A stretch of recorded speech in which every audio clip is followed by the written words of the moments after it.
Columna vertebral. Organización y porciones. La columna vertebral está constituida por las vértebras cuyo número habitual se encuentra entre 33 y 34 vértebras.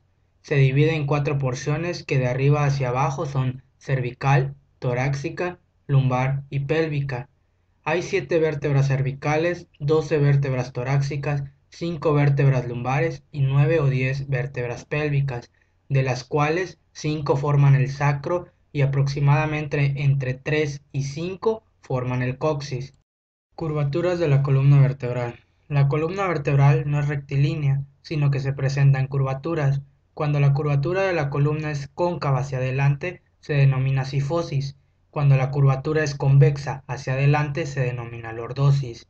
Las cifosis las encontramos en las curvaturas torácicas y sacras, y las curvaturas de lordosis se encuentran en la curvatura cervical y lumbar. Vértebras. Son huesos irregulares con características de huesos cortos, planos y largos en sus distintos accidentes. Sus funciones son: el cuerpo vertebral sirve de soporte, las apófisis sirven de brazo de palanca y las láminas sirven de medio de protección. Están compuestas por un cuerpo vertebral, un arco vertebral y un foramen vertebral.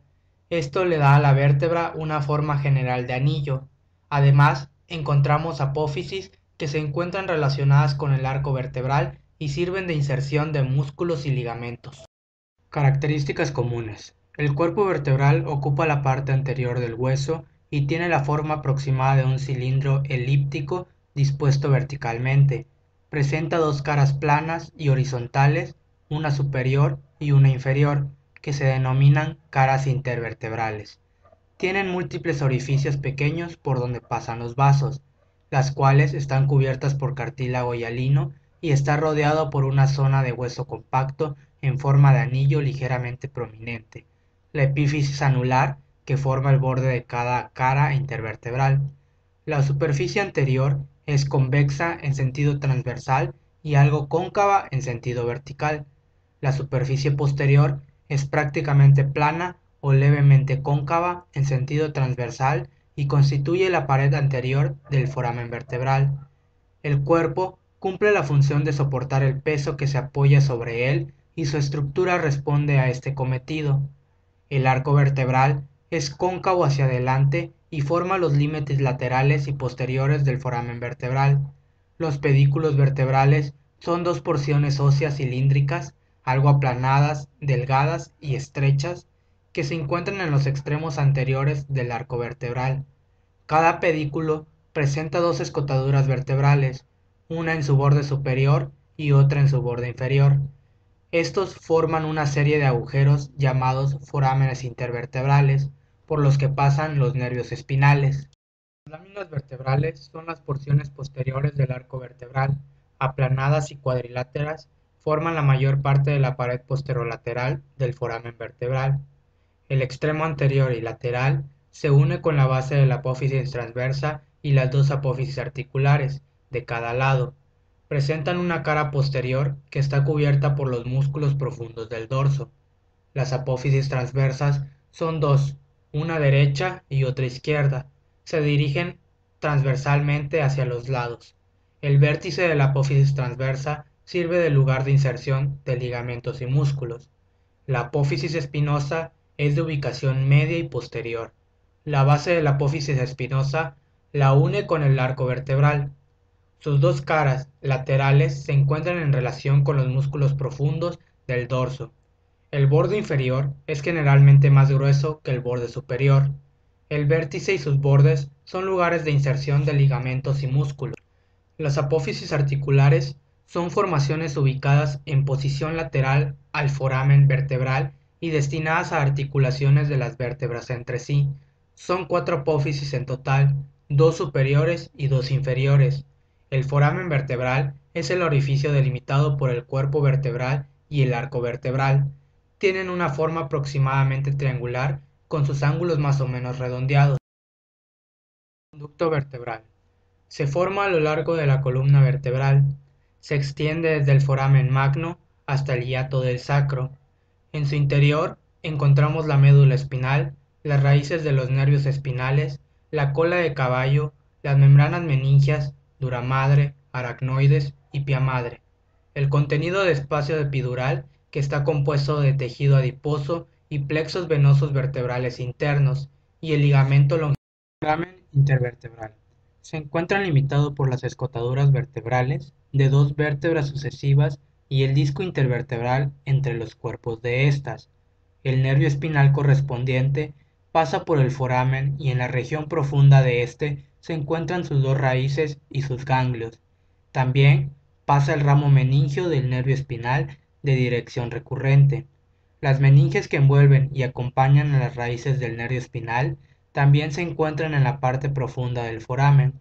El contenido del conducto vertebral llega mediante la rama espinal de las arterias vertebral, intercostal, lumbar o sacralateral, de acuerdo con el nivel vertebral en el que se encuentren. La vena intervertebral comunica los plexos. Vértebras cervicales. Tienen un diámetro transversal mayor que el diámetro anteroposterior. En los extremos laterales de su cara intervertebral superior se encuentran dos pequeñas eminencias, las apófisis unciformes. En los extremos laterales de la cara inferior del cuerpo hay dos pequeñas escotaduras que sirven para la articulación con la apófisis unciformes de la vértebra subyacente. El foramen vertebral es triangular y de gran tamaño. La apófisis espinosa es corta y un poco inclinada hacia abajo. Las apófisis transversas están implantadas a cada lado del cuerpo. Su vértice presenta dos tubérculos, uno anterior y otro posterior. En su base existe un orificio, el foramen transverso, y atravesando cada foramen transverso pasa la arteria vertebral, acompañada por las venas vertebrales y el nervio vertebral. La única excepción a esto es la séptima vértebra cervical, por donde habitualmente no pasan las arterias. Las láminas son cuadriláteras, más anchas que altas y orientadas oblicuamente hacia abajo y hacia atrás. Las escotaduras vertebrales inferiores son algo más profundas que las superiores y los forámenes intervertebrales son más estrechos. Vértebras torácicas. Tienen un diámetro sagital de un tamaño similar al de su eje transverso. Las costillas se articulan con las vértebras torácicas. Estas presentan dos fositas costales articulares. El tubérculo de la costilla se articula con la fosita costal de la apófisis transversa de la vértebra inferior. El foramen vertebral es aproximadamente circular y más reducido que en otros niveles. Los pedículos unen el cuerpo vertebral a la apófisis articular y a la apófisis transversa del lado correspondiente. De las dos escotaduras vertebrales, la inferior es mucho más profunda que la superior. Su vértice es romo y en su cara anterior se ve la fosita costal de la apófisis transversa. Las láminas del arco vertebral son cuadriláteras, tan altas como anchas, dispuestas casi verticalmente. La apófisis espinosa es larga, de forma prismática triangular en la sección y fuertemente inclinada hacia abajo. Los forámenes intervertebrales tienen forma oval con su diámetro mayor oblicuo hacia arriba y atrás. Vértebras lumbares. El cuerpo de las vértebras lumbares es voluminoso, acorde a la mayor carga que soportan. El diámetro transverso es mayor que el diámetro anteroposterior. El foramen vertebral es triangular y de menor tamaño que en el nivel cervical.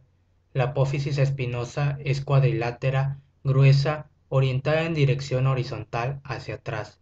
La apófisis transversa son largas y fina, y las apófisis articulares tienen dirección vertical.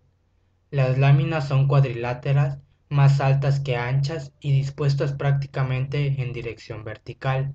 Los pedículos tienen una dirección anteroposterior y las escotaduras inferiores son mucho más profundas que las superiores. El foramen intervertebral tiene forma oval con el diámetro mayor orientado verticalmente. Sacro. El sacro está formado por la fusión de las 5 vértebras sacras. Presenta una cara anterior cóncava y 4 líneas transversales del sacro, que representan la soldadura de los cuerpos vertebrales. El extremo superior del sacro presenta en su parte media una superficie oval prácticamente plana. la base del sacro, que en su borde anterior forma el promontorio, accidente que sobresale hacia adelante en la abertura superior de la pelvis. Lateral a la base se encuentra una superficie triangular amplia, el ala del sacro. En la parte superior de la cara lateral del sacro se encuentra la carilla articular, superficie articular para el hueso coxal. El conducto sacro corresponde a la porción del conducto vertebral dentro del sacro. Su diámetro se va reduciendo a medida que desciende. En el interior del conducto sacro encontramos la cola de caballo, el filium terminal, las meninges, el espacio epidural y el final del ligamento longitudinal posterior. A ambos lados del conducto sacro se ven los forámenes intervertebrales, los cuales se dividen hacia adelante y atrás y desembocan en los forámenes sacro anterior y posterior respectivamente. Coxis. El coxis es de forma triangular y está formado por la fusión de entre 3 y 5 vértebras.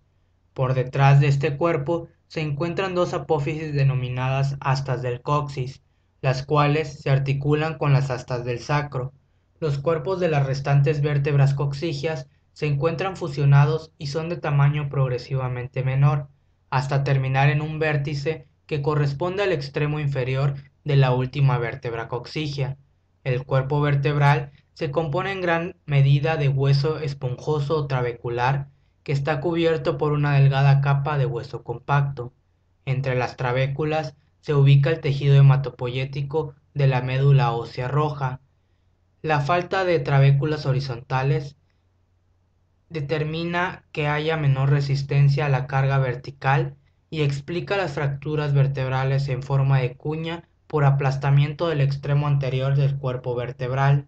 Osificación de las vértebras. La fusión de los centros de osificación del arco vertebral se efectúa en la región posterior durante el primer año de vida, cerrando por detrás los forámenes vertebrales, comenzando por la región lumbar y continuando por la región torácica y cervical. Los centros de osificación secundario son 5 y aparecen en la pubertad. Dos de ellos se localizan en los bordes de la cara superior e inferior de los cuerpos. Son los centros epifisiares anulares. Se encuentran en el extremo de cada apófisis transversa y el otro centro secundario en el extremo de la apófisis espinosa. Los forámenes transversos se forman en la región cervical entre el centro de osificación de la apófisis transversa y el elemento costal. La apófisis transversa de las vértebras lumbares se origina a partir del elemento costal del cual recibe su nombre.